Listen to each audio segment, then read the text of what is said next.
another episode of Routes Through Pokemon Adventures. I'm Ruby. I'm Shea Locke. And today we have joining us Rosella and Vi-Vi.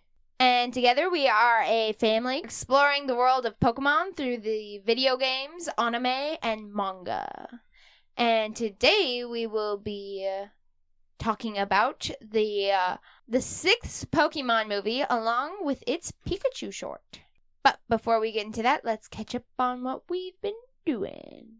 So, let's see. Recently, there's been some hunting going on.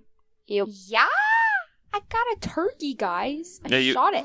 You got lucky and just got it like your first night out or afternoon out or something, didn't you? Morning. Very early. Whereas, unfortunately for Rosella, she just got back from one after her third outing. I don't know. It was the third one. I went out last night, this morning, this afternoon. Yeah. Third. Yeah, third. So, and you got to deal with a lot of rain and stormy weather. And... I personally would love to be Yeah, I gotta take a nap in there. But you got still some more time to do it with your cousins and stuff, right? Yep. So, hopefully, Yeah. we'll all be praying for you. Well, I'll be praying for you. Probably forget. I made a prayer list one time. And then I forgot about it. And then I looked back at it and I was like, that's old. Some people, like, not that you have, well, you actually do. Some people create a closet full of prayer lists and they put them all up there so they go in the closet to pray for all the things that are posted up in their closet. That is interesting. Yeah, if you, even if it's not a closet, like find a space that you would just go, well, like you have that special closet. So, I think Vi-Vi wanted to say something about what we've been up to.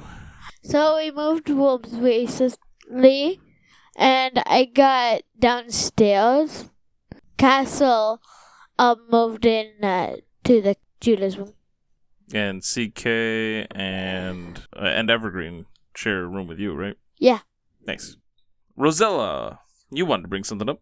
We gotta go see the Mario movie. We did get to go see the Mario movie. The Super Mario Every Galaxy. single person in this room got to see the new Mario movie, except It was Ruby. so cool. I really like discovering that Peach and Rosalina were sisters, and that Yoshi was in the movie.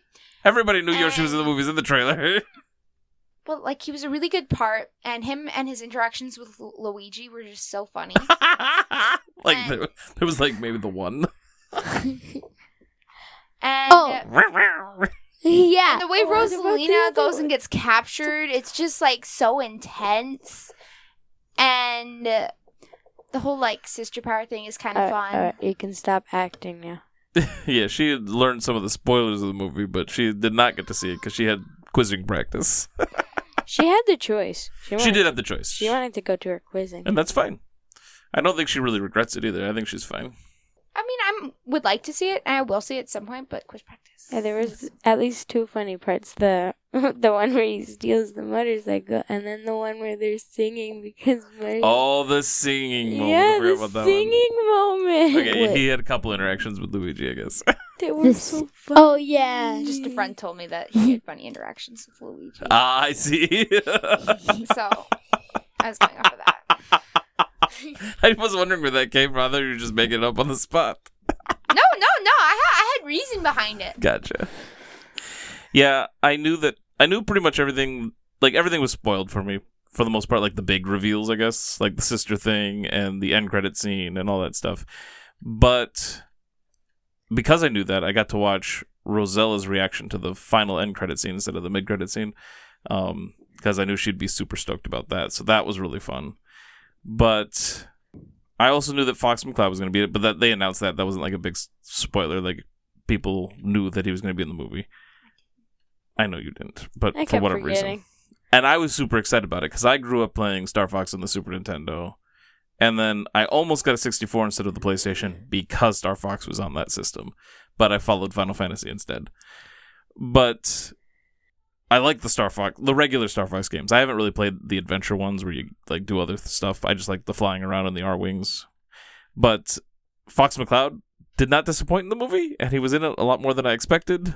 Possibly even more than Rosalina was in the movie. I don't even know. True. Rosalina was still pretty cool, though. And when Fox McCloud said something, and then a bunch of stars put jackets on, and I'm like, yeah. Oh, a bunch of little star guys put jackets on like his. Yeah. Yeah. I grew up with my brother always shooting me in that game, so I never really liked it. Yeah, the multiplayer from Star Fox 64, which we were playing on, we would have it on the Wii, and yeah, he kept playing with you and destroying you. Even though I asked him not to. Asked him not to destroy you or just to not play? Lose, please. No, well, first of all, he begged me to play. Yeah. And second of all, I asked him to not kill me if we were going to play. Or at least go easy on me or something. Quiz practice was fun. Well, my team's okay, and like a couple of people on my team were being rude to me. But someone on another team was mean to them back for me, so it's okay. When you're called rude, you're like, yep, I am. So if people are being rude to you, it's probably because you've also been rude to them. Actually, I've stopped being mean to them so that they might try to like me a little bit more. And one asked me to stop being mean to them, so I stopped. Oh, good. And at 4 o'clock, I was like, oh, Mom's not here yet? That's surprising. Usually she's right on the dot. And so I check my phone because I can track my parents' phones. And I zoom in, and they both haven't left home. And I'm like, And so I call my mom, and I put her on speakerphone. And a couple of my friends around me. And as soon as she answers after it rings a couple times, she goes, oh, crap. Yep. And it's funny because not long after that, I called her because I'm like, wait a second. Were we supposed to pick her up? And she's like, yeah, she just called me. And then she told me that story.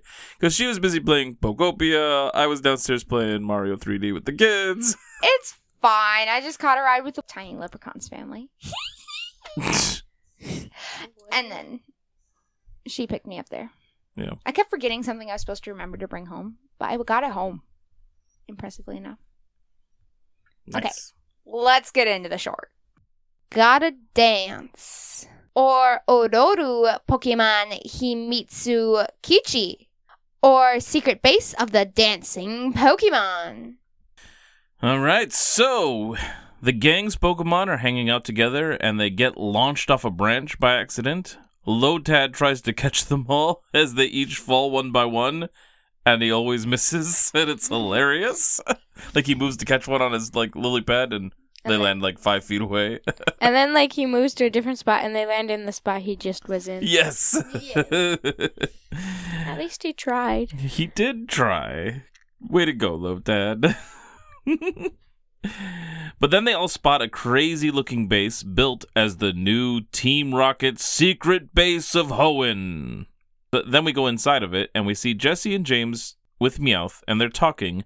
However, the decorations inside the building continue to conceal the faces of the humans. Meowth is left in charge of things while Team Rocket go to greet the boss, which is what they set everything up for with the decorations and everything. Cacnea, Seviper, Wobbuffet are also there, and they have a few Whismur to help with the celebrations. Then they all, with Meowth singing, perform a musical number as the opening credits roll. And I thought it was cool that during the credits, we got this film reel going by, and it would show scenes from the other Pikachu shorts. It was kind of cool. So kind of giving us a little recap of all the other ones. Also, Meowth used the staff to control them. That's right. He has a scepter that causes everybody to sing and dance. And he's kind of the lead of it, and he can turn it off when he needs to. Currently. And what were the other Pokemon? Like Survivor, Cacnea, and like the three Whismur. Whismur. Why does Whismur always look sad or worried or something? They don't always look sad or worried. They can look happy. Tell me one time you've seen them happy. I don't even know if that Whismur in that one anime episode ever looked happy. I'm pretty sure it might have sounded happy. I don't know if it looked happy. Yeah, look at that. Oh yeah, it does look happy. Alana's Whismur. Is that the girl? Yeah, that was. Yeah, see? You were right. That's one time Whismur's look happy. So then after the musical number, Meowth has a boss fantasy about how much Giovanni will like the singing and dancing. And it turns out the Whismur are being kept in a cage when they're not being used for the music. Rude. So they're not legitimately caught Pokemon, apparently, which is not surprising. Stupid and rude. The only Pokemon they catch are the Pokemon that they mainly use, which last time was... I can't even remember the snake's name. Ekans and Coughing. That's actually not true. We Woes? never see them catch Ekans or Coughing. And there's actually a line of dialogue that will actually, I think, cover next week about how they got those Pokemon. Ooh. Really? Yep. Wait, is Meowth caught or is he just like hanging Meowth out? is just hanging with them. He does his own thing and talks. Oh. Now, they did catch Lickitung, which they don't have anymore. Wait, what? Because they traded for Wobbuffet. Which is how they got Wobbuffet, which is a legitimate way to get a Pokemon as well. Trading a caught Pokemon. They did catch Seviper, and they did catch Cacnea. Oh, and supposedly James did actually catch that Weepin' Bell that he had. Oh yeah, he had a Weepin' Bell. I forgot about that. That evolved into Victory Bell. We only saw it having already evolved into Victory Bell, and then later on he talked about catching it. So they did catch some Pokemon legitimately, just not many. Although Ash hasn't caught very many legitimately either, so, you know. Well, he catches them in a Pokeball. Yes, but he doesn't actually have a whole lot of Pokemon, is partly what I'm saying, unless you want to count all those Tauros. There's a lot of Pokemon. It doesn't have a lot of different kind of Pokemon. Right. What does that have to do with him not catching them legitimately? I meant that he doesn't catch very many legitimately, because he doesn't catch very many. He doesn't catch them. Sorry. I was like... But some of them do just join in weird ways, too. Like, he just befriends them, which is fine. Like, that's part of the way the show goes, but... Like, when he befriends them, he usually catches them. Yeah. Bulbasaur actually made him, like, battle to catch. Mm-hmm. I was about to say that. Oh, sorry. Krabby, though, I think he just, like, caught. Yeah, Krabby was a legitimate catch. Mhm. Pidgeotto was a legitimate catch. Caterpie. And Pidgey actually battled. Or Pidgeotto. He actually battled. Most of them have grown to like him, though. Yep.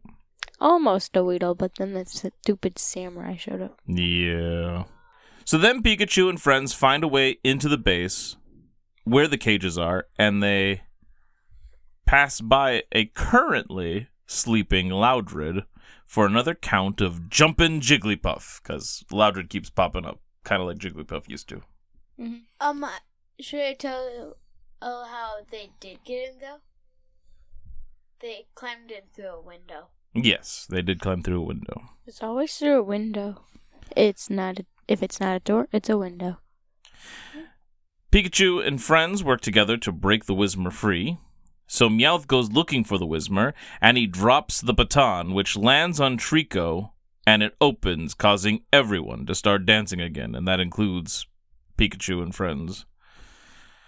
And we also get a random Ludicolo show up during the dance. Like, he just dances up by. I'm like, where did you come from? He's just like, music, I shall dance. Right? And Loudred also partakes in all of this. Yeah, it's really funny. When it gets I like shut... their dancing. Yeah. They all have, there's creative little things. There's a and lot stuff. of dancing in this episode. But Trico looks like he's struggling on something. He does. He fights the dancing a lot throughout this. When the baton shuts back off, Trico and the others run off with it, and Meowth and the rest of Team Rocket's Pokemon chase them down. Pikachu tries to zap them away, and Wobbuffet bounces it back, sending Mudkip down, and Trico catches him with the baton, which ends up turning it back on, and more dancing happens. And then all the dancing is damaging the integrity of the secret base, which is kind of built on a cliffside. Not the best way to support a big structure. And we also get more Ludicolo showing up. And when Meowth gets the baton back, he shuts it off, and Pikachu and friends run into the main part of the base where all the decorations are, including like an ice sculpture or something of Giovanni. And Meowth. Was there an ice sculpture of Meowth too? They're like together. Oh, because he wants to replace Persian. Right. Yep.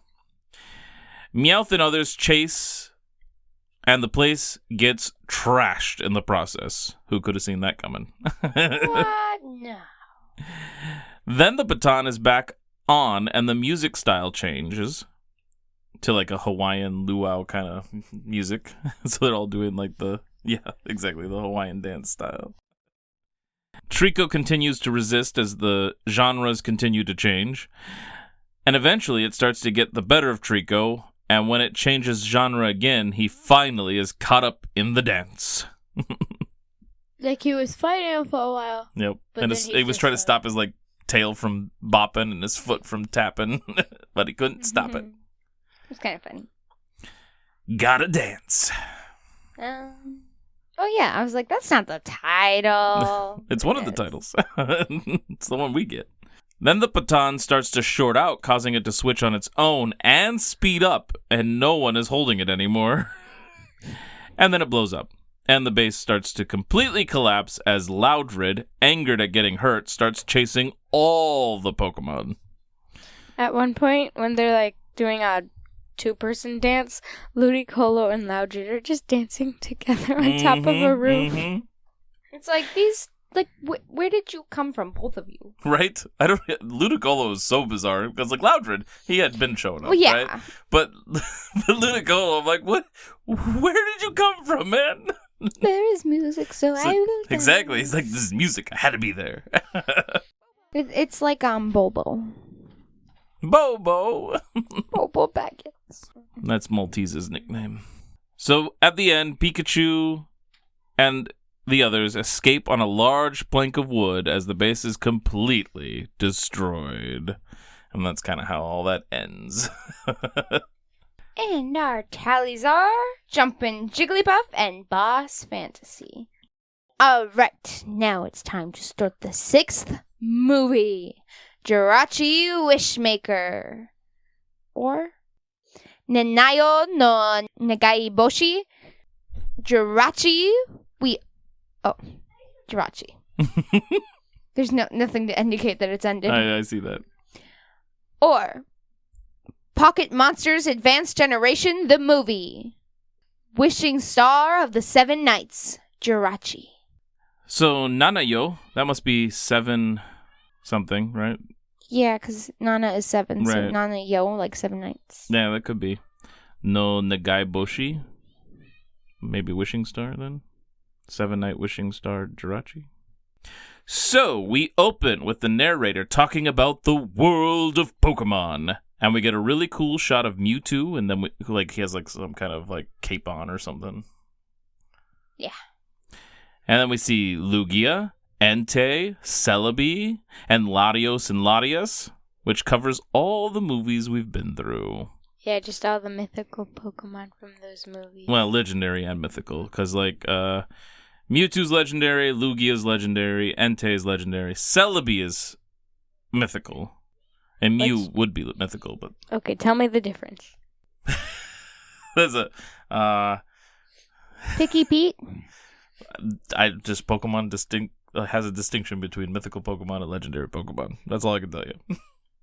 So Mew, Celebi, those are mythical. Like, they might not even exist, possibly, or something to that effect. Whereas legendary, they are the stuff of legend, which maybe has more likeliness of existing, although they all exist, so. Okay.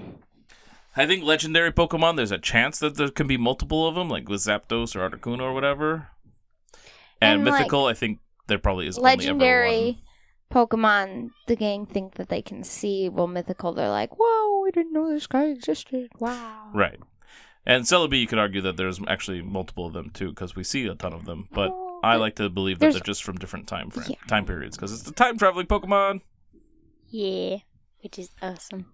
Yeah. Wait, so it was, the Wish Pokemon legendary or mythical? Mythical? I think Jirachi might be mythical, because I think it's one of those ones... Because, like, so, for example, in Red and Blue, the video games, you can catch the 3 legendary birds. You cannot get Mew. His data is in there, but you can't get him, except that they eventually had, like, a little event where you could, like, send in your Game Boy game to get it, or whatever, and load it on there or something. So, yeah, you had to do something special, so it was hard to find, because it was mythical. Celebi had something similar to that. And from my understanding with Jirachi, they had a distribution with it when the movie came out. where you could get Jirachi put on your like Emerald and Ruby and Sapphire games. So Okay. I said, is Jirachi a legendary? And it says, yes, Jirachi is considered a mythical Pokemon. Often grouped under the general legendary umbrella. Right. Yeah, I had a little debate with somebody at the video game day one time about the legendary Pokemon, because I was supposed to... One of our things to get points was to catch all the legendary Pokemon on film in Pokemon Snap. And I did. I got all 3 birds. And he's like, well, what about Mew? And I'm like, well, he's mythical. And he just rolled his eyes. He's like, whatever. He was including that in the legendary umbrella. Well, maybe mythical are like legendary, but they're just like So, special legendary. legendary and mythical are legendary Pokemon. Like all mythicals are legendary, but not all Yeah. legendaries are mythical. Right. Exactly. Like all frogs are... No, all toads are frogs, but not all frogs are toads. Yeah, something like that. I think that's how it goes. I don't remember which way it goes, but yeah. Pretty sure toads are frogs. But frogs aren't toads. I think that might be right, because everybody likes to say frogs. And then people like to be like, actually, it's a toad, but it can still be a frog. Yeah. Makes sense. Anyway, after we go through all those movie legendaries and mythicals and stuff, we get a shot of Kyogre, which is one of the legendaries from Ruby and Sapphire. Before we reach a stadium where a double battle is started with an Aggron and Shiftry going up against a Solrock and Manectric. And we see a lot more Hoenn Pokemon in different locations, and then we see Groudon, and we learned it is coveted by Team Magma. And then we've also found out there's a man who also wants to find Groudon, and he has someone traveling with him when he finds some dark crystal thing in a cave, and it is a power that could make his wish come true. Ooh. And then we finally catch up with Ash and Co. as they travel across the land, searching far and wide. It's Pokemon to understand The power that's inside Pokemon! Love it. And then we get the opening title of the movie. And so the gang is traveling, and it's evening, and they are going somewhere to get to a festival for the Millennium Comet, which appears in the sky every 1,000 years.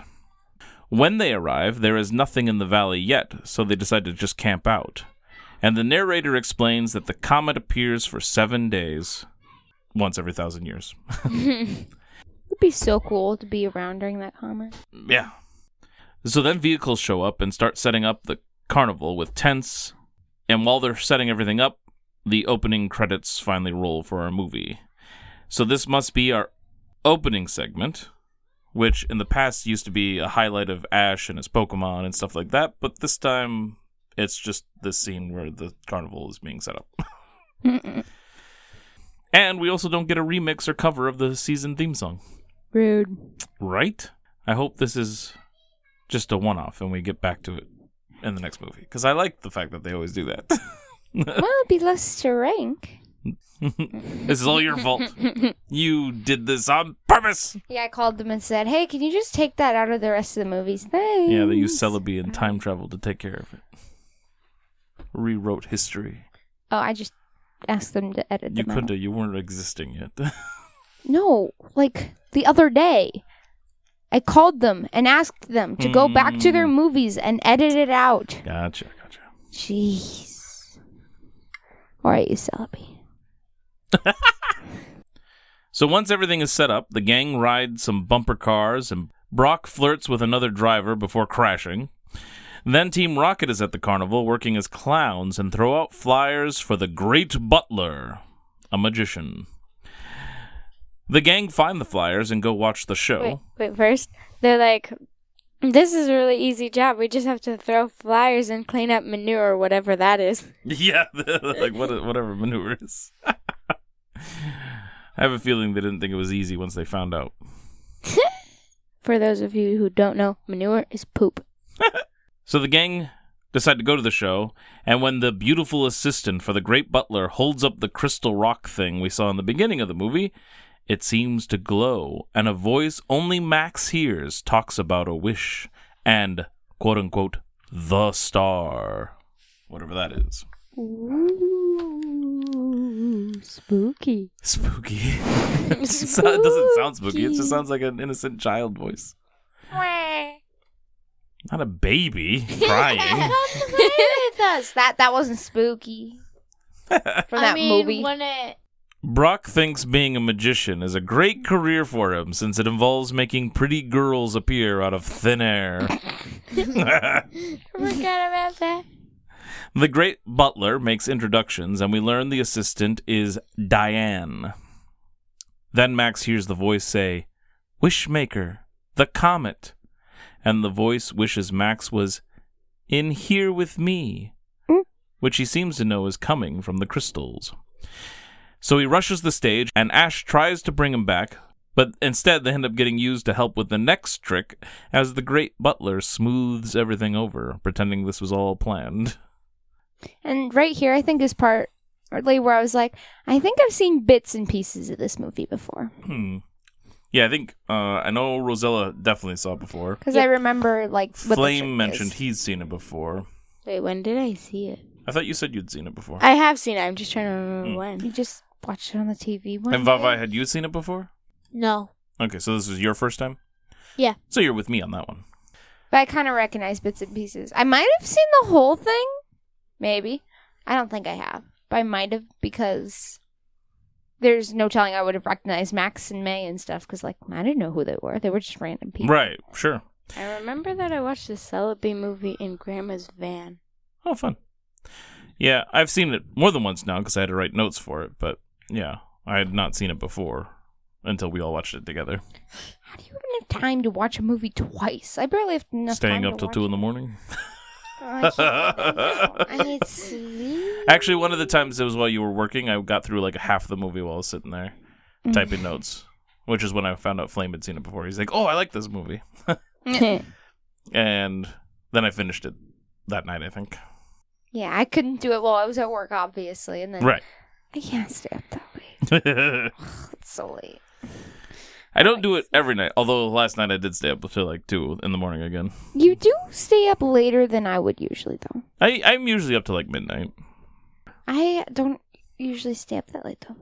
Yeah, I'm not saying you should. I'm just saying what I do. That's how I get my notes done and editing done sometimes. Because especially when I'm not working. Anyway. Turns out the Team Rocket, as clowns, are also assistants for the show. And after the trick, everyone applauds, and then Pikachu is snatched up in an electric-proof ball by Team Rocket. And they also nab some of Butler's Pokemon in a net as well. Butler makes it seem as this is also part of the show, because he's super smooth. Yeah. And he frees Pikachu with the Dusclops, and then Pikachu frees the others. Then the Dusclops sends Team Rocket blasting off again! Ding!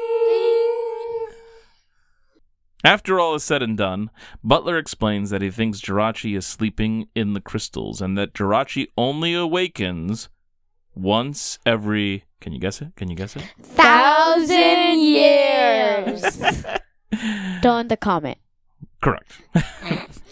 But to awaken, it needs the comet to appear, and it must find a friend, which seems to be Max this time around. Butler also explains that Jirachi also has the power to grant wishes. Later, at the festival, May gets a wishing star that has pieces that need to be folded down each of the 7 nights of the comet to grant a wish. And I'm pretty sure it kind of looks like a dream catcher. Kinda, a little bit. I thought it looked kind of cool, and the clicks were satisfying. Right? Yes. Yeah, I liked it. Can you pop the clicks back out and then just, like, re-click it? I don't know. Then your wish won't come Then you true. might ruin your wish. Well, if your wish is already ruined, you can just do that. There you go. That night, the comet finally appears and May folds down the first fold.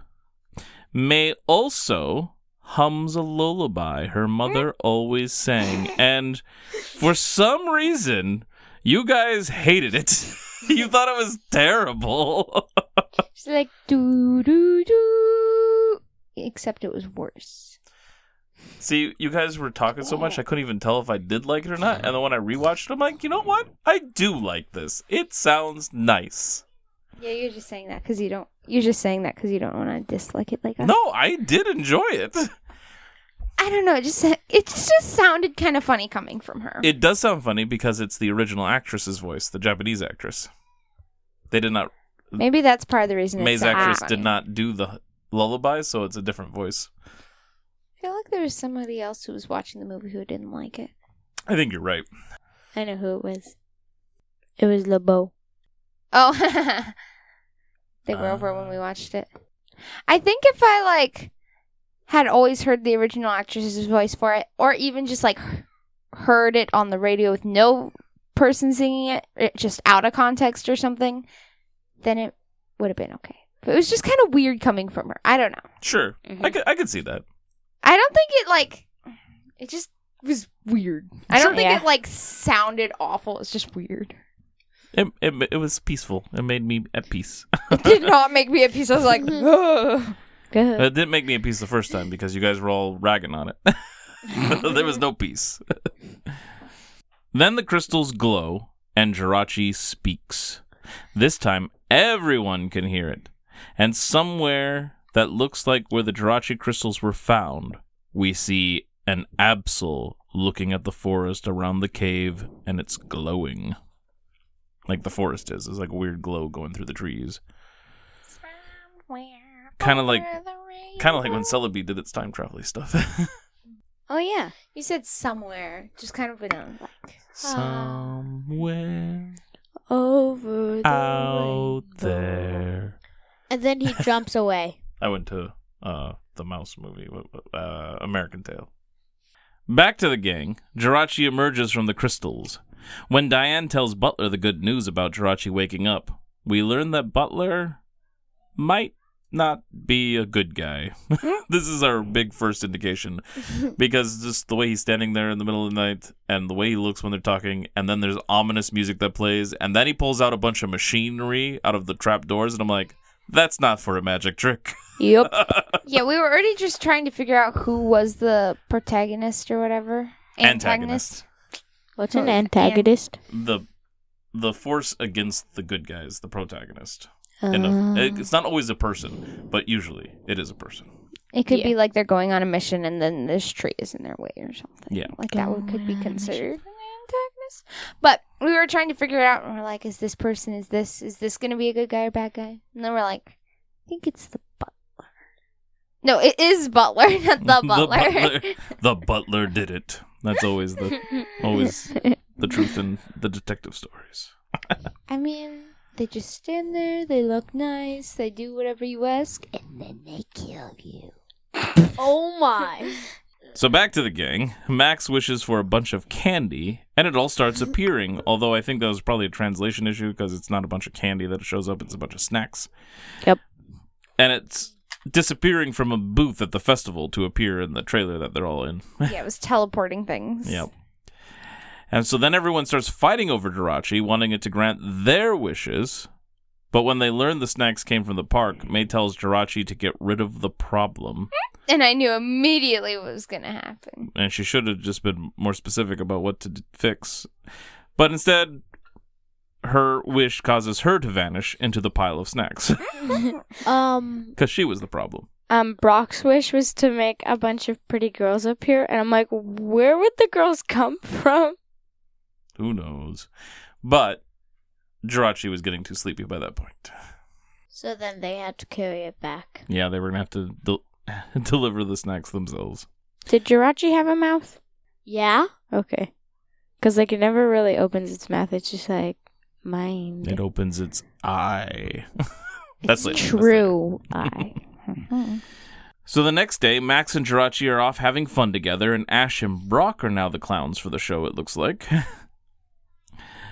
While Max and Jirachi are in a Ferris wheel, Team Rocket are spying on them, and so they plan to get Jirachi so they can get a wish granted. But they can't seem to agree on what to wish for. Then, as evening approaches, we see Absol looking over the festival. It's getting closer. Backstage of the magician's thing, Jirachi is causing quite the chaos with its mischievous antics. And May just seems to not like Jirachi very much. Even before, like, she was teleported into the candy. That's the true. Snacks, the whatevers. She seems jealous. Yeah, that's probably it. Once Max catches Jirachi, Absol shows up. And everyone thinks Absol is an enemy, of course, but knowing Butler was probably not a good guy, I figured Absol was probably there to put things right. Yeah, before we were like, is Absol the bad guy? Is Absol a good guy? I already know I already know that Absol was a good guy. Yeah. I just didn't remember the bad guy.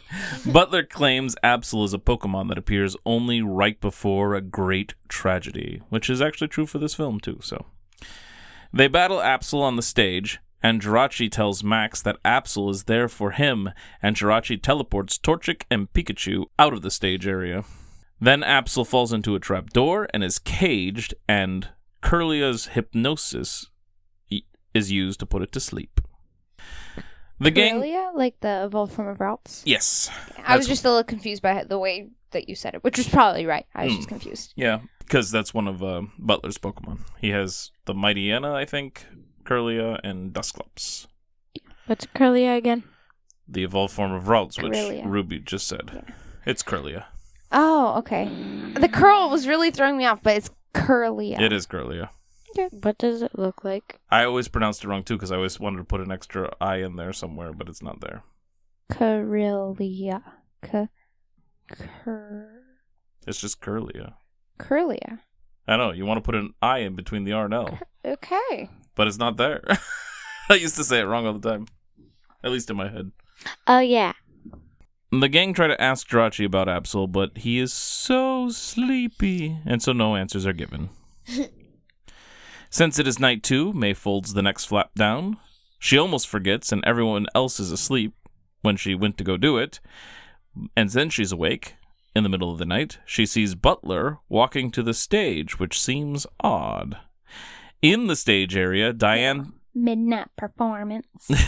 Okay. In the stage area, Diane thinks Absol came to bring Jirachi back to Farina, where it must have come from. Meanwhile, Butler has a machine set up and puts Jirachi inside of it. Diane thinks they never should have taken Jirachi away, and she thinks something terrible is going to happen. The machine seems to be hurting Jirachi, and there is a true eye on Jirachi's stomach that needs to see the comet. Then we get a flashback to Butler in a lab coat holding a rock and talking to the Council of Team Magma, showing that he is, or was, in league with them. So one way or another... because they're also there in this flashback, I think we have a count for Teaming Rocket. Okay. Are they Team Rocket or are they Team Magma? You're confused. When Team Magma and Team Aqua show up, we count it as Team Rocket because they're the team of this region. I guess we can count that, but I just wouldn't think since And it's yet, in a flashback. Team Rocket still shows up. But he was a scientist for them, or a researcher for them. He's kind of on the outs, but he's trying to show them still, so... Yeah, but he was never really a part of Team Magma. Yeah, he was. He was a researcher for Team Magma. Yeah, He mentions he was the head of the Groudon project. But then he gets banned from there. Yes, he does get exiled for his mistakes. Okay. So during the flashback, we learn that supposedly the piece of rock comes from Groudon, and he's going to create, Butler is going to create a Groudon with that piece. He runs it through a machine similar to the one he, in the modern setting, has put Jirachi in. The machine shorts out, and no Groudon shows up, so he is dismissed by Team Magma. But Butler vows he will accomplish his work. Jirachi doesn't want to open his true eye, but Butler has Dusclops use Psychic to force it to happen. Rude. Very. Absol wakes up and is angry. Meanwhile, May is waking up Ash and Co. and letting them all know that Jirachi is gone. A force of energy shoots out from Jirachi toward the comet, which sends some kind of dark energy back down toward Jirachi and explodes the machine and hurts poor Jirachi. Butler claims he is doing it all for Diane, but she doesn't want it. He's like, I'm doing it for Diane. Me? Right? Like, he was doing it because he wants to show that he can accomplish his stuff that he was going to when he was part of Team Magma. So Jirachi gets to be awake every 1,000 years, and sometimes not even that, because it needs to make a friend. And this is how he treats it? Right? Max and everyone, with Diane, escape with Jirachi, and Absol breaks free of the cage to slow down Butler and Dusclops before following the others itself. Diane, Ash, and the gang are in Butler's bus with Jirachi and take off for Farina. Jirachi did tell Max he wants to go back there, so they are doing what Jirachi wishes as well. And Diane explains to the group that Butler was a scientist for Team Magma and headed up the Groudon project. The comet has a ton of power, and Jirachi can draw in the power, and Butler needs that power to finish his project. Because that was the problem before. He didn't have enough power. If you think that's a problem, then you probably need to reevaluate yourself. Well, it's like not Probably. he mean not power as in like I need power to rule, but like power to power up an electronic device. Still, the way you worded it, if that is your thought process, I'm pretty sure there's something wrong with you. Maybe not. Maybe you're like, I need to have more control of this situation. It's not healthy for me.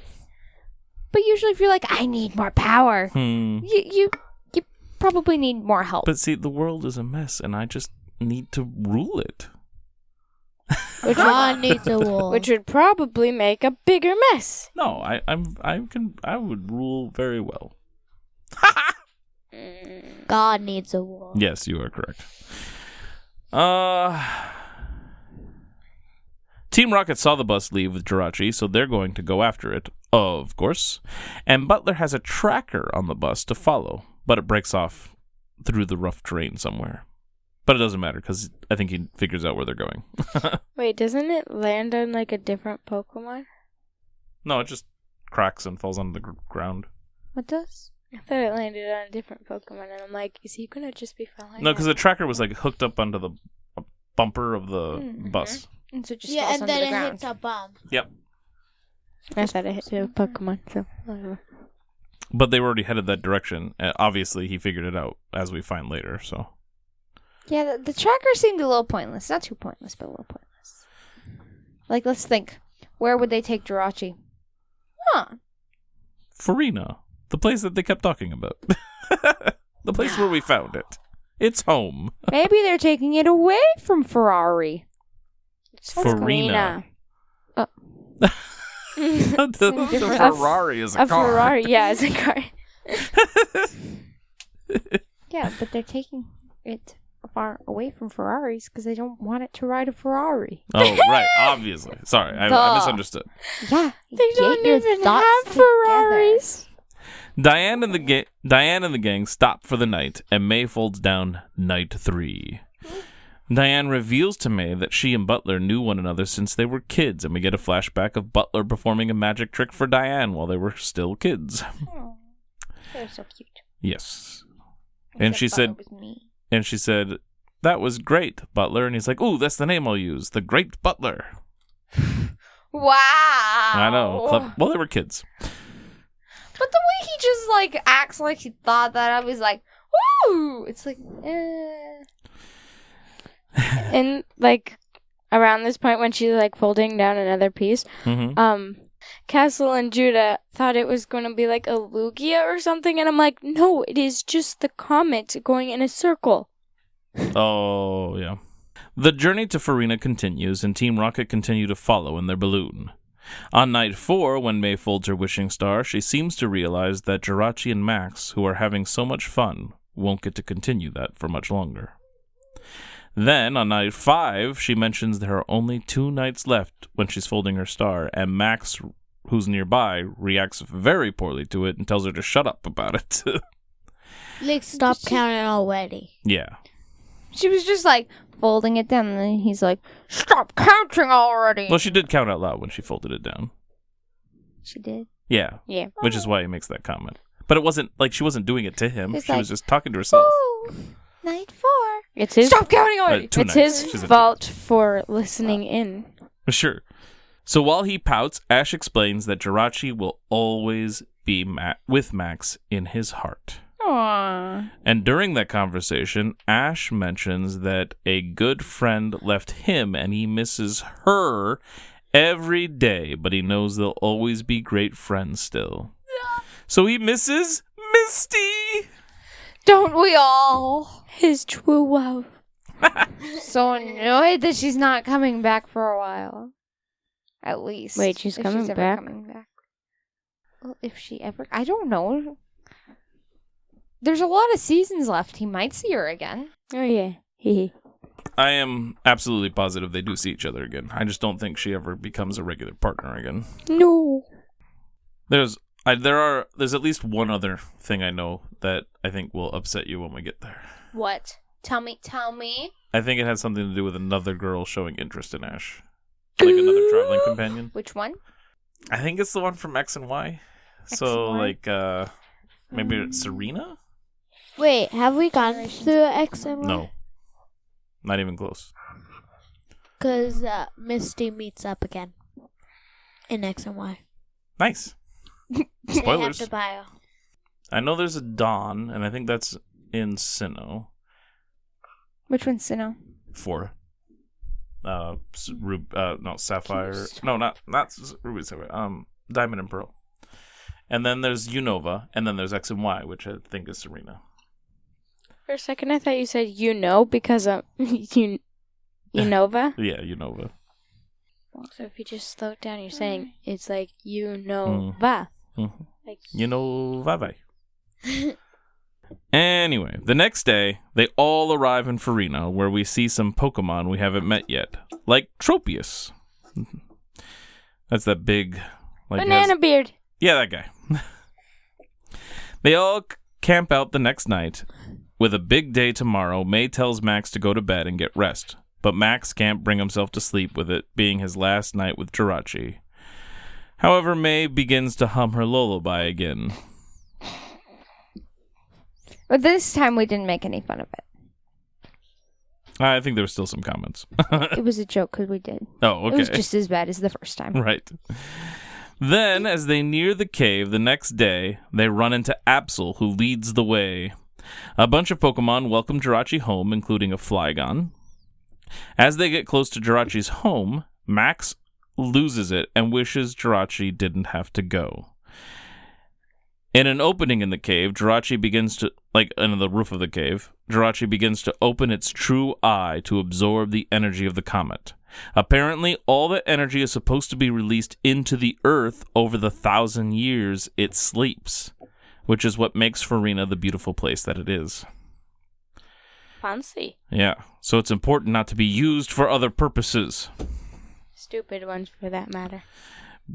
But then, some traps activate, and Jirachi is captured by Butler, because he was just there waiting for them all. And he starts draining the energy that Jirachi is collecting. Absol and Flygon release Diane and the rest from the trap of energy they were caught in. Then Ash, Pikachu, and Max ride Flygon up to rescue Jirachi. Butler sends in a Salamence to drive them off. Max and Pikachu are dropped off to rescue Jirachi and then hop back on, but it is too late. The process was complete, and something very Groudon-like rises from the ground. But it's not Groudon. It's ugly. Correct. Butler realizes something is wrong, and all the trees start... Oh, his personality?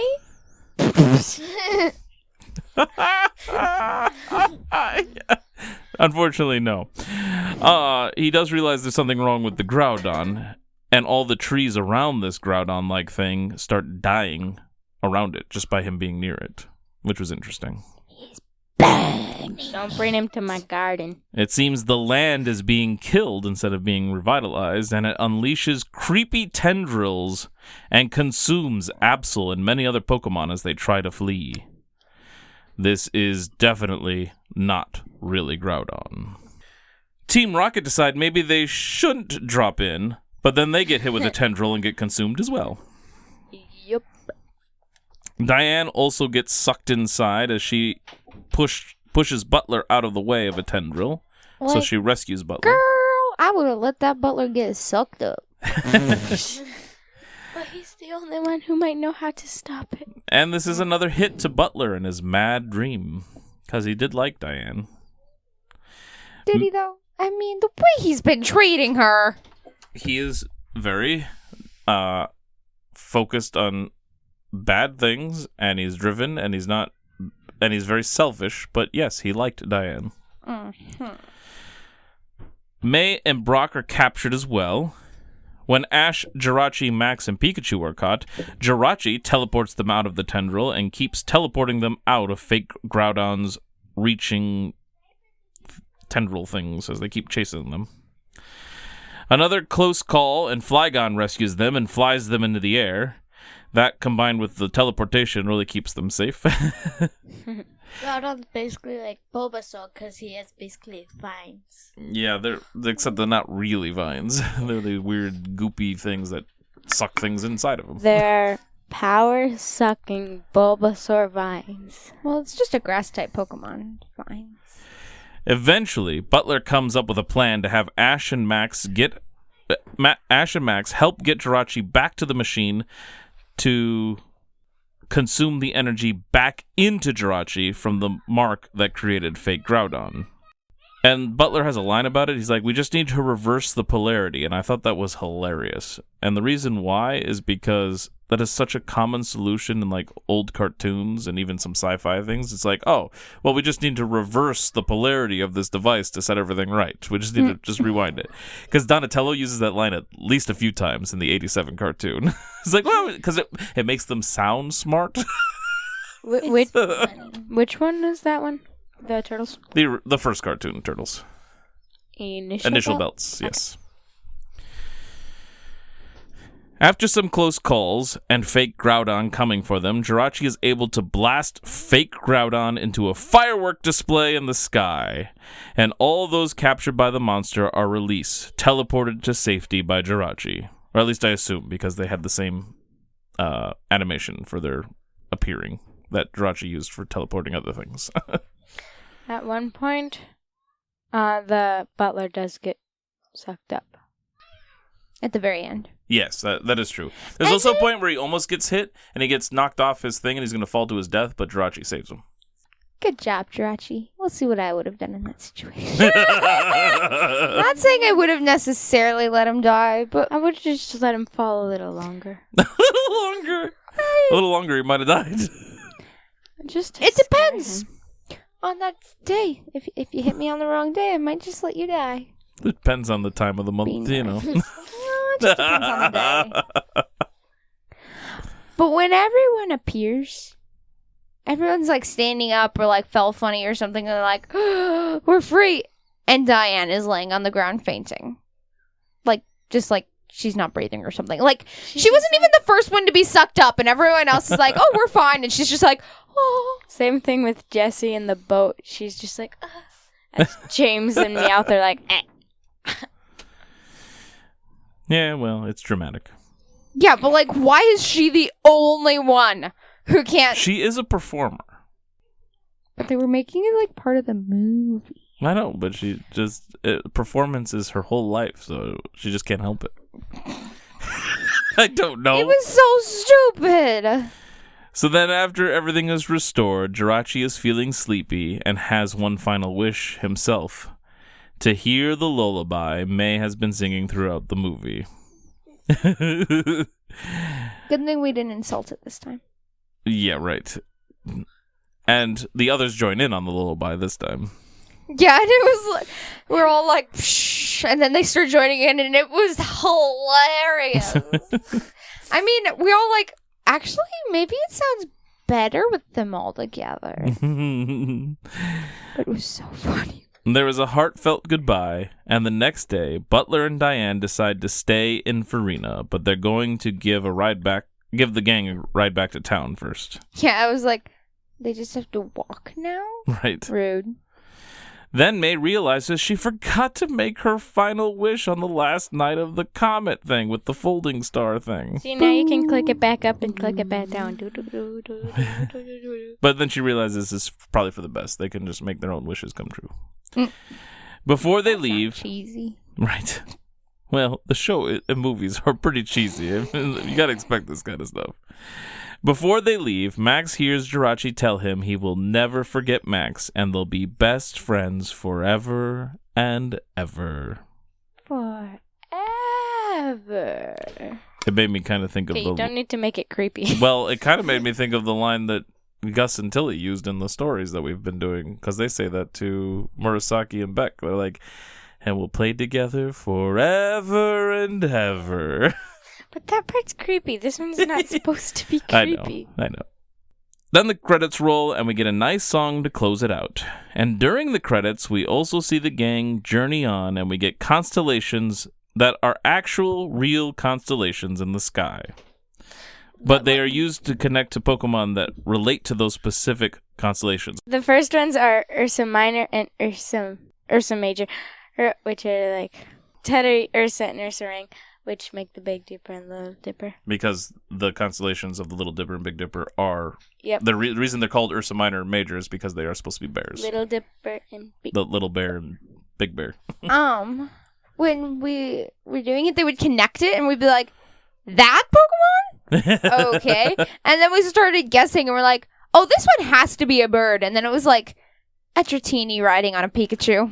Well, that's because We're like, what? Well, that's because they were relating to what they actually are. Like, so, like, Gligar was one of them because they were using Scorpio, which is a scorpion type thing. So, like, things like that. It was just so random, seemingly. We didn't realize that was actual Yeah, ones. I didn't know that at the But time. it was just like, oh, this one has to be flying. No, it's Dratini riding on Pikachu's back. What? That didn't happen, but yes. There was one that was two Pokemon really random. And there was a reason for that one, too. I forget what it was. I looked it up. But And then there was one where it was Pikachu, but it was just a dot. yes, and you want to know, I have that one written down. You know what that one is? What? Apparently that star that makes his cheek, that then becomes Pikachu, because it's just for the cheek glowing, right? Mm-hmm. That star is called a couple different things, but one of the names for that star is Spica. Spica. So it's the beginning of Pikachu with an S in front of it. Okay, that's fine. I think that's why they chose And then that. I ran upstairs and drew a dot, or put a dot on a piece of paper, and I'm like, guys, I drew Pikachu. I'm such a great artist. Yeah, that pretty much wraps up the movie, but I did have a little bit of trivia. So as the Misty-Ash relationship, things that we've seen throughout the anime is all just an American thing. It's never in the Japanese versions. The same happens here. Ash's reference to her in this movie does not exist in the original. No. Instead, he talks about Jirachi probably not noticing 1,000 years passing by like other people do. How sad. Because to him, he's sleeping that whole time, so it's kind of just like the next day sort of thing. Just gonna take a quick nap Yeah. for 1,000 years. I sometimes get confused on what day it is when I wake up and I go back to sleep. And one time I was really freaking out because I was sleeping at the cousins, and the next day was Thanksgiving, and I had fallen back to sleep, and then I woke up and I'm like, did I miss Thanksgiving? What's going on? All right, so our tally counts are a teeming rocket. Oh, our tally count is a teeming rocket Yep, that's it. for an entire movie. Jeez, usually I feel like have more, but okay. Which means, out of all of these things, the short in the movie, we've only added one boss fantasy, putting us at 6, a jumpin' Jigglypuff, putting us at 5, and a teeming rocket, putting us at 9. Okay, everyone, think really hard. It's you gotta- time to catch a Pokemon. Let's put on our thinking caps. I have a Pokemon that I'm going to choose that it's probably different from. Ooh, man, I thought I knew where I was going to go, but now I'm kind of debating, because I have another option, too. I think I know what I'm going to stick with, because I think I might know what you're going with. Kind of want to not do the one. I kind of want to do this other one that's really fun. All right, are we ready? I don't know I'm which ready. one I actually want to go with. Well, decide quick so I don't change my mind. No, which one do you think I should go with? The first option. I'm not doing the first option, I can tell you that much. We need somebody to do the first option. Alright, I decided what I'm going to All right, do. ready? I don't know. Go. I don't know if I want to. Okay, I'm going to do this one. All right, 3, 2, 1. Absol. Ludicolo is what I was going to say, and I forgot because I got confused with everything. Ludicolo. That's what I said. Oh, that's what you said? Butthead. Jirachi. Jirachi. Hey, somebody posed. Absol. That was my second choice. Absol's cool too. All Sorry, right. I No, you're fine. I love that you picked the same one I picked, actually. It's kind of fun. Yeah, Ludicolo was hilarious. As soon as you're like, well, obviously, and I'm like, well, is it though? Because I don't know if I even like Jirachi that much. Wait a second. Ludicolo was hilarious. We're probably never going to see Jirachi again, so that's part of the reason I would have caught it. Sure. I just like Absol. He's a cool Absol Pokemon. was cool, and I really almost liked when went he with showed him. up, so. Okay, so Ludicolo gets a great ball because Ruby and Shea chose that. And, of course, Jirachi gets one. Good job, Vi-Vi, for making sure that one is represented. He's bowing, apparently. And Absol gets a Pokeball, which I'm glad about because he was my second choice. Thank you, Rosella. And now we are going to rank some things from all the movies. We're going to rank the best movie, of course. That'll be our last Well, one. we're going to rank all the movies. We are going to rank the opening segments, the ending songs, and the theme renditions. Mm-hmm. What's a theme rendition? Where they either remixed or re-recorded, like with different artists, the theme song from the season for the movie. So the beginning song? Yes, a theme song, yes. Okay. We'll start the rankings with the opening theme song. All right, so for the theme song rendition, you would think that my bottom one might be this movie since they didn't do it. But actually, it's Pokemon 2000 because it's just that bad. I don't remember most of them, Isn't so I that- just kind of put that one on all. Isn't that the one with Lugia? Yes, the version of the theme song ruins that theme song. I love the theme song. I hate their version of number it. movie is that? 2. I did Mewtwo Strikes Back Evolution. Because I don't remember most of these, so I was just like, I'm just going to put this one on the bottom of most of these. Sounds good. Okay. I guess I put number 4. The 4th movie. No? Okay. Which When was that? Celebi? Ooh. Oh. That was your least favorite rendition of a theme song? What was Guess. which one, which theme song was that? Shoot. Which one is that?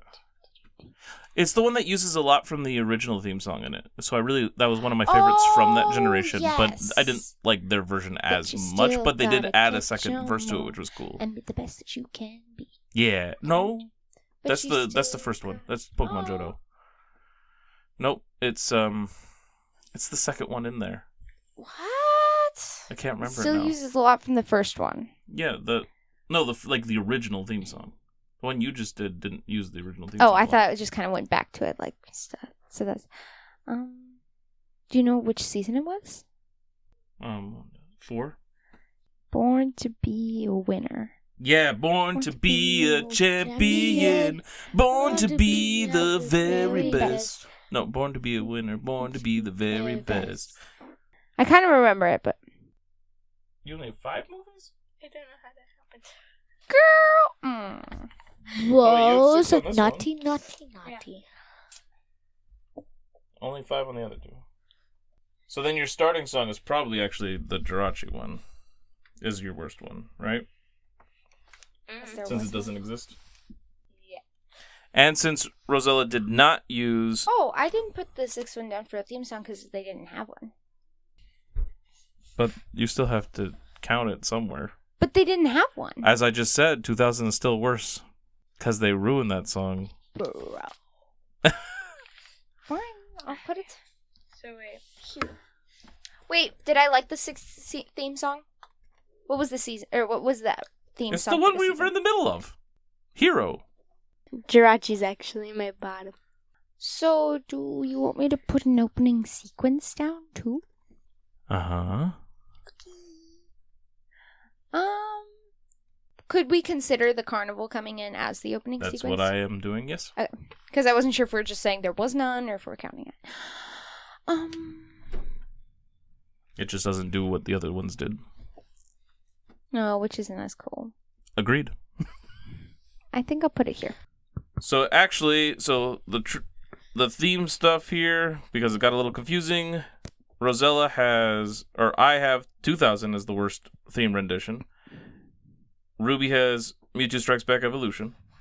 and Rosella has Jirachi because it doesn't exist. Or is yours changing actually because of Jirachi? Nope. Okay. All right. I just put that one on the bottom because I was like, not and a good so that movie. is number 7 because there's 7 movies that we're going through, even though we're on movie 6 because of evolution. My 6th worst one is Jirachi because it doesn't exist. So I mean, it's good not to like change what's good. Sure, but it just it's not there. My 6th one is 2000. Is that the right one? Is that the second one? Lugia, yeah. That makes sense. It belongs on the bottom somewhere. So it is forever as Rosella's second worst theme rendition. All right, my 3rd worst theme rendition, so in the 5th place, is Mewtwo Strikes Back Evolution. So ours were similar, but like Mewtwo Strikes Back Evolution just moved up for you. Mine 3rd least favorite is Jirachi. Okay, yeah, so our bottom 3 are the same, just in a little bit different order. Yeah, a little bit. Because I was like, I don't like this movie. But So Rosella's 3rd least favorite theme rendition is either Mewtwo Strikes Back or Mewtwo Strikes Back Evolution. Which one is it? Mewtwo Strikes Back. Okie dokie. Which means we already know that Rosella's next one is Mewtwo Strikes Back Evolution. Yeah. So we'll go ahead and we'll go backwards on this one just for funsies. So what is Ruby's? I'm second either way. I get that a lot being the middle of the oldest 3. Yep. What is your... They'll argue, oldest, youngest, oldest. I'm second either way. What's your 4th place rendition? Mewtwo Strikes Back. And my 4th place rendition is Pokemon Forever. I did like they extended the theme song, but the opening isn't as good and stuff. So I don't remember my reasonings behind this. This is just what I put down. Sure. All right, now we're actually going to start with the top, and I'm just going to announce all my top 3 at once, and we'll go down the line doing that. So my top theme rendition remains the 3rd movie, Entei, Enter the Unknown, which puts Latios and Latias, which was a really cool one as well. It was just a remix of the theme song instead of a redone version, but it was really good of that. And Mewtwo Strikes Back is my number 3. It has grown on me, so it's gone up there. Mine is the 3rd one, Entei, of course. And then Pokemon Forever. And then 5th one. Latios and Latias, heroes. I guess. Sounds about right. All right. Rosella, what is your top theme rendition? The 5th movie. Oh, Latios and Latios. Yeah. All right. And what's your 2nd place then? The 3rd movie. Entei. Okay, good. It was at least close to the top. I like it. And your 3rd place must be 2000? The 2nd movie, so yeah. Interesting. You actually like that one. Oh, What? you're just like, this goes below nothingness. And she's like, this is a pretty good one. Hey, this is why we all do it, because we all have different No, opinions. it's not bad, even a little. I'm just like, it's kind of funny. It is funny. It's like, I hate this more than nothingness. Oh, it's pretty decent. All right. Opening sequences. All right, so the opening sequences is our next subject, eh? So that's just you and me? Yeah, I think so. So I go, you go. Yeah. All right. My least favorite opening sequence is Mewtwo Strikes Back Evolution. My least favorite opening sequence is Mewtwo Strikes Back Evolution. My second least favorite is Jirachi. My second least favorite is Jirachi. My third least favorite is Mewtwo Strikes Back. We will differ here. My third least favorite, because it just wasn't as cool as it could be, because it was just Ash battling a Crocodile with his I know Pikachu. you didn't like that very much, but I thought it was... And then racing to the boat. I mean, it was fine, but like, there's so much better displays of Pokemon in action and stuff. So, Forever is my third least favorite opening sequence. All right, do I do my fourth least favorite? Mm-hmm. Okay. My fourth least favorite is Pokemon Forever. So it's not that far off. And what's yours? My fourth least favorite is actually 2000, and I think part of that is just the music ruining it for me. 2000. What were they doing? The boat. The boat? Yeah. Where they slide back and forth? Yeah. That one was hilarious. It is. But it's not as cool as the top 3 in my opinion, and it is drawn down just a little bit by the music. I know. I really appreciated the funniness of it. Stay in your seat. Now do I do my top 3? Mm-hmm. All right, my opening sequence, which is probably going to be the same as yours, Probably. is the third movie. Entei. And then the 5th movie. Latios and Latios. Is that the boat races? Yes, that one is. Yeah, exactly. And then the 2nd movie. 2000. Yeah. Because it was so funny. Sure. My top 3 are Entei, Mewtwo Strikes Back. Oh. I put Evolution at the bottom because it's just a worse version of Mewtwo Strikes Back. Mm-hmm. And Latios and Latios because the boat races are cool. Surprised you liked it that much. I was like, I do love the battle that he has, and he does use like 6 Pokemon in that too, or something. maybe Or a bunch it's of just Pokemon. because Maybe I've not seen 6. it a few times, but I was just like, it doesn't seem as cool or interesting. Sure. The movie It wasn't bad. The movie's plot overall is kind of but that sequence for me, I really do like The it. sequence wasn't bad. It was just, I don't know, it just didn't strike my fancy. Sure. All right, now to do end song. Mm-hmm. So, Rosella, you start that. Well, first let me explain. So, at the time when I was ranking these, for some reason, I was thinking of songs where, like, I didn't like them as much because I like more action and stuff, and not an ending song where I'm going to fall asleep. Sure. Which most of them put people to sleep. Almost all of them do. Yeah. Yes. That's the problem with the ending themes most of the time. So I guess my bottom is the second one. 2000? Yeah. Lugia song, basically, with lyrics. Oh, that was so... I'm sorry. Hey, we all have our different opinions, man. I just realized I'm really not sure about my top 2. Okay. Well, keep thinking about it, I guess. No. What is your bottom? The 6th one.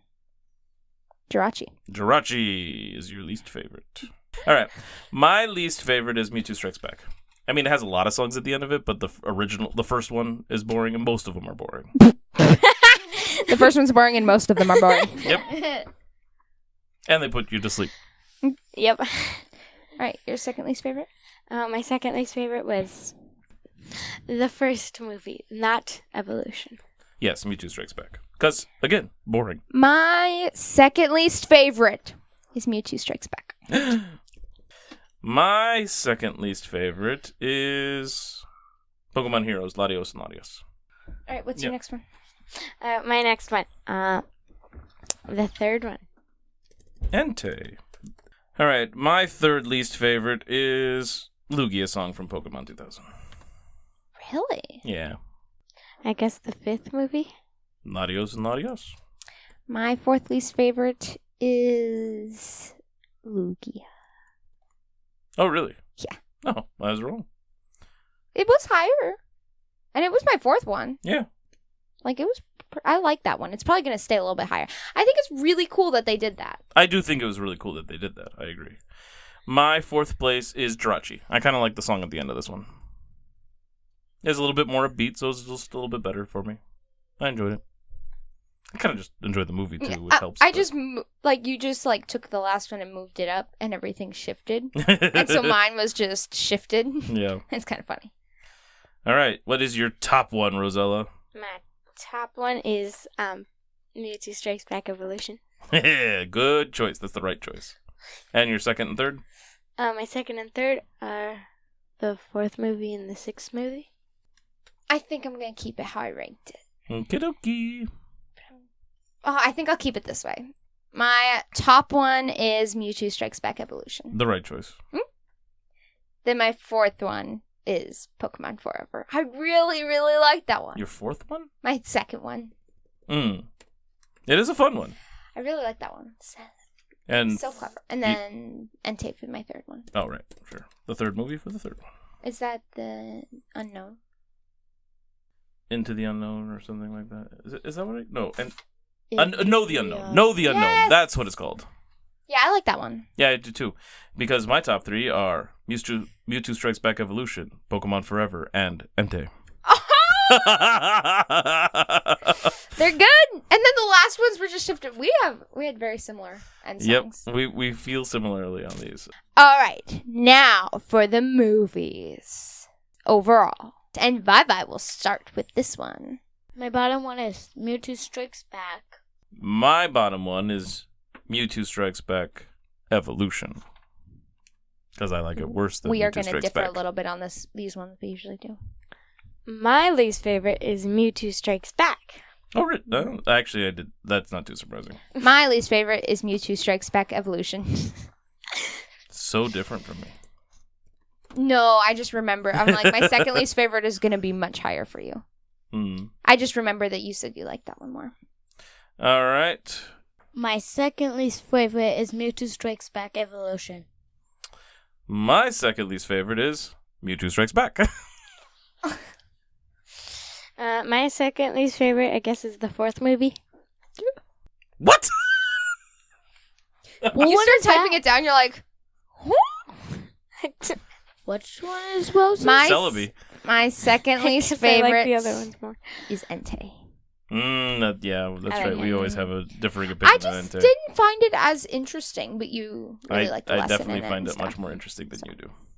I like mind control. I really didn't like that was like a fake Entei the entire time. That didn't bother me because that's not what the plot necessarily needed. So, like, whatever. I didn't care about Entei I to kinda begin liked with. it. If it was a fake Suicune, I'd be a little more annoyed because I like Suicune better. But Entei, whatever. Just another fire Pokemon. I said that on purpose. All right. My third least favorite is Jirachi. My third least favorite is Pokemon Heroes, Latios and Latias. They had a lot of filler with running around and stuff. So My second least favorite, or no, third least favorite is the second movie. 2000 with Lugia. Yes. Okay. My third least favorite is Mewtwo Strikes Back. Sounds about right. All right.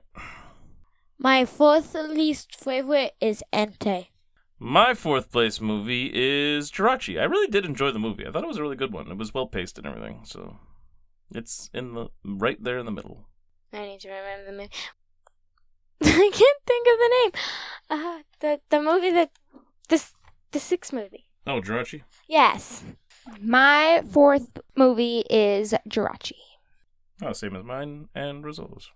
All right. So Vi-Vi. My favorite Pokemon movie is Pokemon Forever. And second place is Pokemon 2000. And then Adios and Latias. My top movies are Pokemon Forever. Entei is my second place. I knew you liked that one more. And Pokemon 2000 is third place. Okay, my top movie is Mewtwo Strikes Back Evolution. Knew it.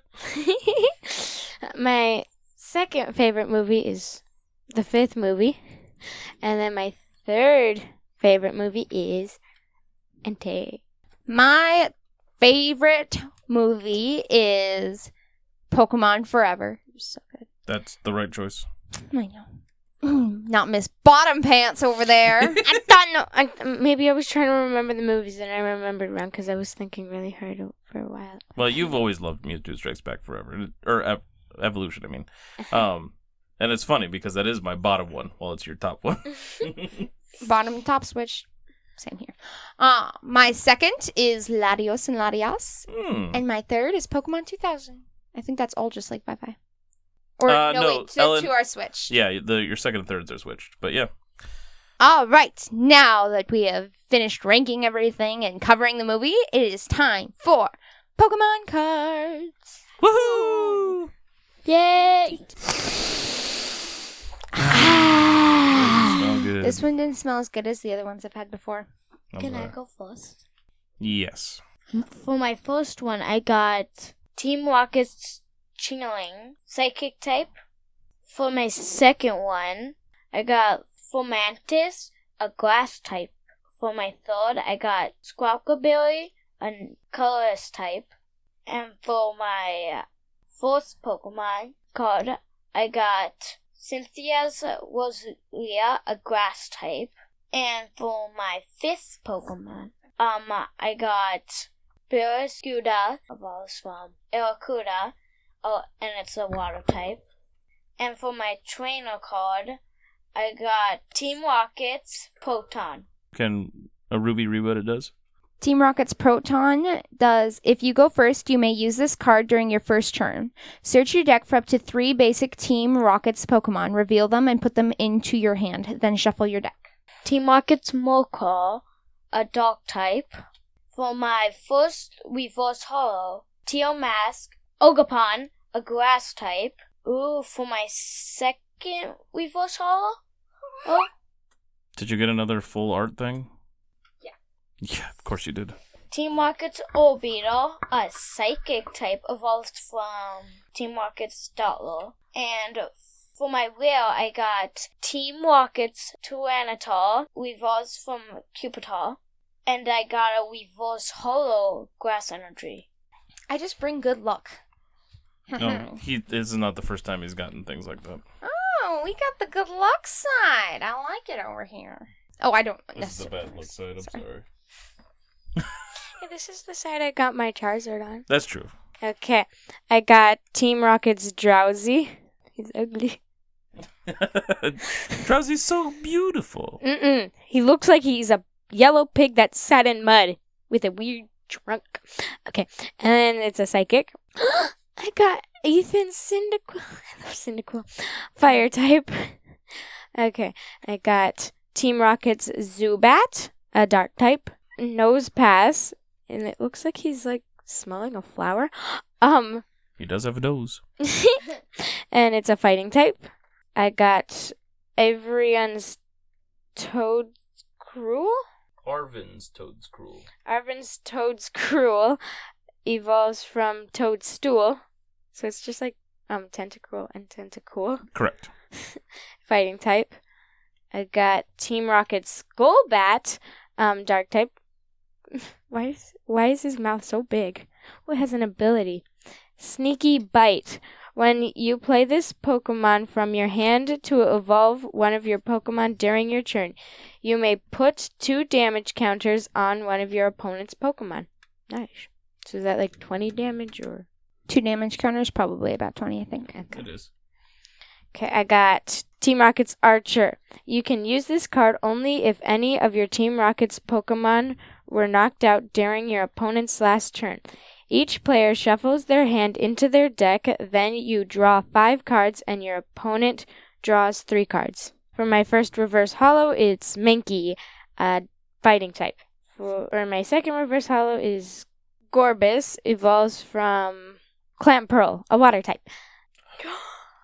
Okay, for my rare, it's a I can't read it. Electivire EX, evolves from Electabuzz, electric type. It's a 2-star. And it's like a full art or yeah. alternate art or whatever. Super shiny. And then for my basic energy, it's water.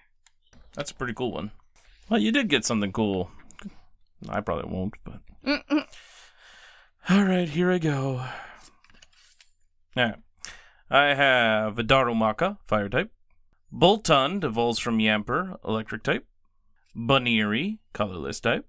Togedemaru, metal type. Ooh, Eternatus, dark type. The thing that was so big when we fought it and then so tiny when we sent it out. Yep. Jumbo Ice Cream, item trainer card. Hey, you got that last time me and Vi were here. Ludicolo! I'm like, I Ludicolo evolves from Lombre, grass type. Ability, Excited Heal.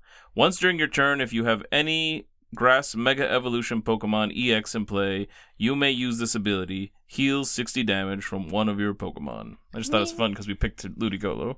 I guess you can say it. I got the It's same Pokemon card. An epic card, but it's cool. Yeah, it was And fun. you said you weren't going to get anything cool, so I mean, like... Oh, yeah, sure. My first reverse holo is Sandile, dark type. My second reverse holo is an item trainer card, Wondrous Patch. Attach a basic psychic energy card from your discard pile to one of your benched psychic Pokemon. Fancy. And my rare is... Ooh, that's kind of cool. Moltres, fire type. But it's not like an EX or extended art or anything fancy. It has a cool picture. It is a cool picture. But of course, it's just another fire type, too, so... I'm about to punch you. And my basic energy is fighting energy. Should I do for mine? Geodudes. Alright, should I do mine? No, we're just going to skip you. Alright. My first Pokemon is Jinx, water type. Then Floette evolves from Flabebe, psychic type. Sunkern, grass type. Abra, psychic type, ability teleporter. Once during your turn, if this Pokemon is in the active spot, you may shuffle it and all attached cards into your deck. Sandslash evolves from Sandshoe, fighting type. Iron Bundle, water, futurist. It's like the Pokemon that Oh, I think I know what you're talking about. that keeps following Team Rocket to get money. Delibird. It's a Delibird, but fancy. Can I see it? And then supporter trainer, Lucian. Each player shuffles their hand and puts it on the bottom of their deck. If either player put any cards on the bottom of their deck in this way, each player flips a coin. If heads, that player draws 6 cards. If tails, they draw 3 cards. Dreepy, dragon. Oh, it's my first reverse I like holo. Dreepy. It's my first reverse holo, I think. It's fire and psychic. I Can I think see it? in the game, I think it's like a dragon ghost Pokemon. Oh, yeah. I know that guy. Well, Ghost is kind of psychic in here. Yeah, I know. I'm just In saying. Pokemon Like, cards, I mean. I think it is a dragon ghost, which is In here, this room, ghosts are psychic. sure. My second reverse holo is Fiona. I thought it said iPhone at first because I didn't look at it, which it could spell. Sure. It's water. Oh. And then my backup kid. I want to see. My rare, I mean, I don't find it extremely cool, but it's kind of neat, is a supporter trainer, Kieran, extended or full art, secret rare. So 2 everybody stars. got extended full arty stuff except for me. I was hoping you could get one, and then I wouldn't get one, and then I'd pretend to start crying and be like, I never did. Oh, this." jeez. But I was gonna make it look real, and then you'd be like, what's wrong? And then I'd be like, okay. Choose one. Switch your active Pokemon with one of your bench Pokemon. Or, during this turn, attacks used by your Pokemon do 30 damage to your opponent's active Pokemon EX and active Pokemon V before applying weakness and resistance. Then I got a basic water energy. Alright, now that we've concluded our episode for today, Routes Through Pokemon is a Hunterfield Institute production.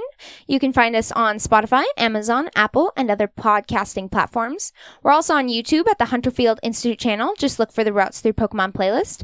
And wherever you find us, please like, subscribe, rate, review, and go ahead and leave us a comment. If you want to get in touch with us, you can email us at hunterfieldmanor@gmail.com. You can also find Shea Locke on Instagram at kinetic_card or on X at HunterfieldIns. There he posts our Who's That Pokemon segments twice a week, as well as what's coming up, the more interesting cards we pull out, and things like that. Those also show up on our Routes Through Pokemon Facebook page, where he also includes the latest Pokemon catches from our games, as well as our current tally counts and episode rankings, so you can keep up with those. Next week will be another Crossroads with Rosella as we cover 10 episodes of the anime, 9 from Kanto, and 1 from Hoenn. And some of those episodes from Kanto we have kind of covered before, so we're just going to do a quick recap of them. Yeah, it's not going to be... I think it's just 3 of those. So. It's not going to be much longer, it's just going to be like... Yeah. And so, yeah, we just wanted to get their ranking and their tallies and stuff. Thank you so much for listening, and we will catch you on the next route. Bye-bye. Sayonara.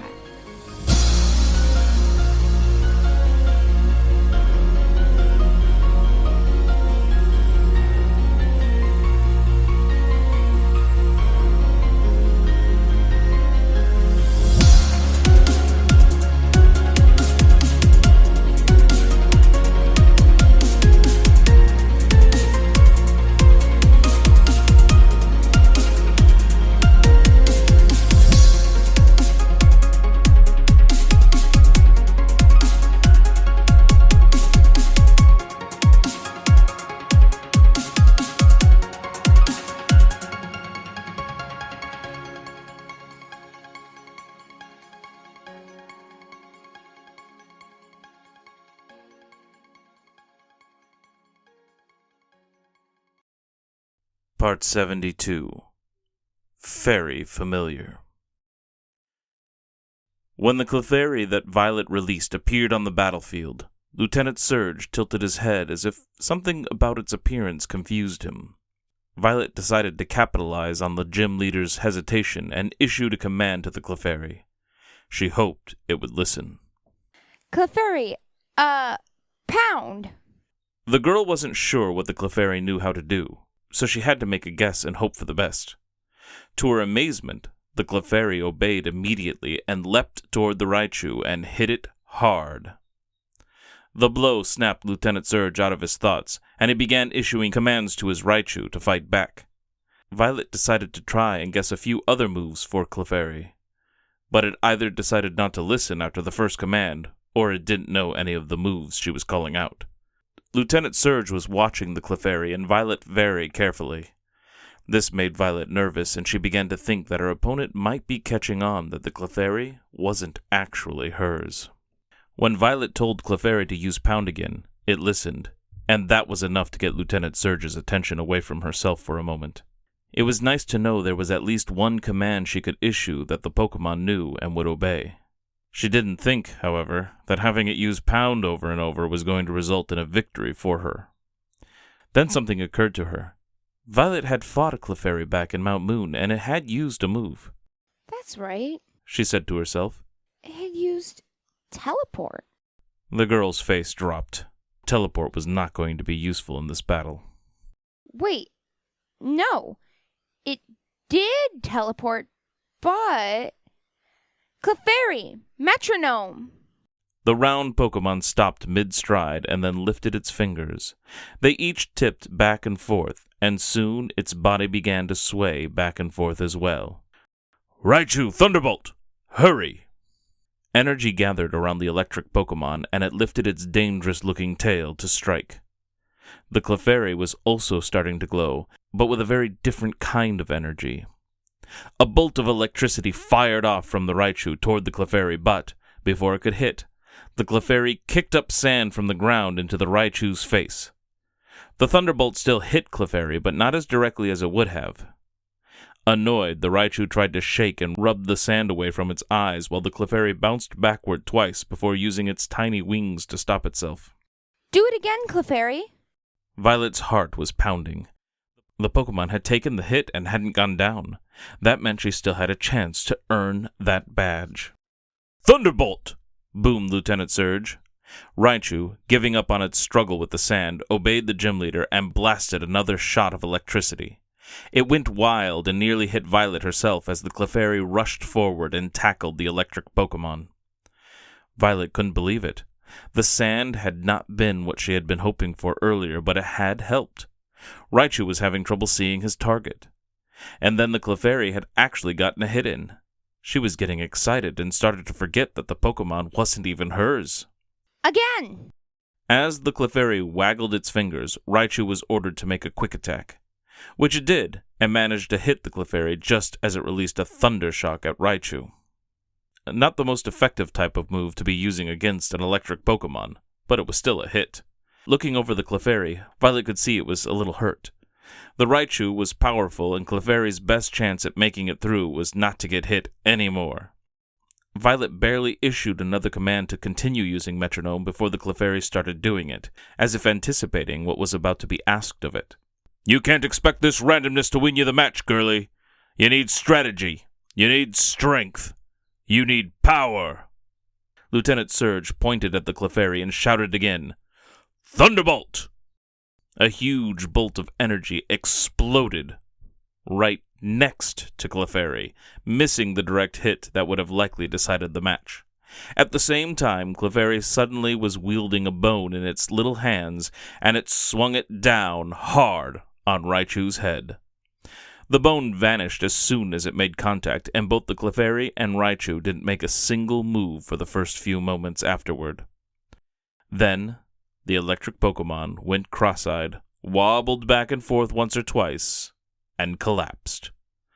The Clefairy, still in its pose of swinging down the bone club, watched Raichu's trip to the ground and stared at it long enough to be sure it wasn't about to get back up.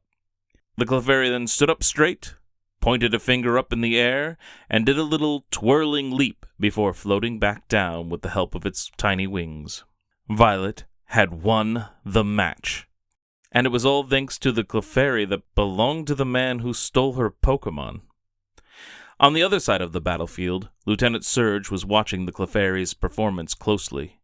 He had tilted his head again as he studied the Pokemon. Violet did not notice any of it, distracted by the fact that she had just won. We did it! Still forgetting where the Clefairy had come from, Violet rushed forward and gave the Pokemon a big hug. We did it, Clefairy! Hanako and Sail, who had watched the battle, were clapping and congratulating Violet on her win. Anchor, on the other hand, was frowning at Lieutenant Surge, as the boy had seemingly noticed the gym leader's interest in Violet's Pokemon. Finally, Lieutenant Surge stepped forward and pulled something small from his pocket. He looked annoyed.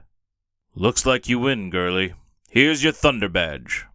Violet frowned at Surge's continued use of girlie. Thanks, she said blandly as she reached out her hand. The gym leader dropped the badge into her palm, and she closed her fist around it and was about to walk away when Surge spoke again. "The Clefairy, I think I've battled—" All right. Hanako said, rushing in. My turn! Violet did not want to prolong her exposure to Lieutenant Surge and found Hanako's presence to be welcome in that moment. Surge did not. The gym leader held up a hand to Hanako and said, "Just a moment," before he turned back to Violet, who was, unfortunately for him, already walking away. He called out to her, but she pretended she couldn't hear him. Hey, I think you wanted to... Sail started to say, but was stopped by his older brother, Anchor, who had seemed to understand that Violet was trying to get away. As he watched her leave, she drew out a Pokeball and summoned the Clefairy back inside. Then her next step narrowly missed landing on a small, yellow piece of paper that fluttered up a little as the girl continued her march toward the exit. It was hard to tell if Violet had dropped the paper or if it had been there earlier. Anchor decided it was most likely a piece of garbage, and if it was, he would throw it away. But if it wasn't, then he was very interested to learn exactly what it was. He still had to wait to take a turn with the gym leader anyway, as Hanako was now the one getting ready to battle him. So, Anchor walked over, picked up the piece of paper, and noticed at once there were only 4 words written on it. It read, "This belongs to you." Shrugging, Anchor crumpled up the piece of paper and put it in his pocket to throw away the next time he was near a trash can. To be continued.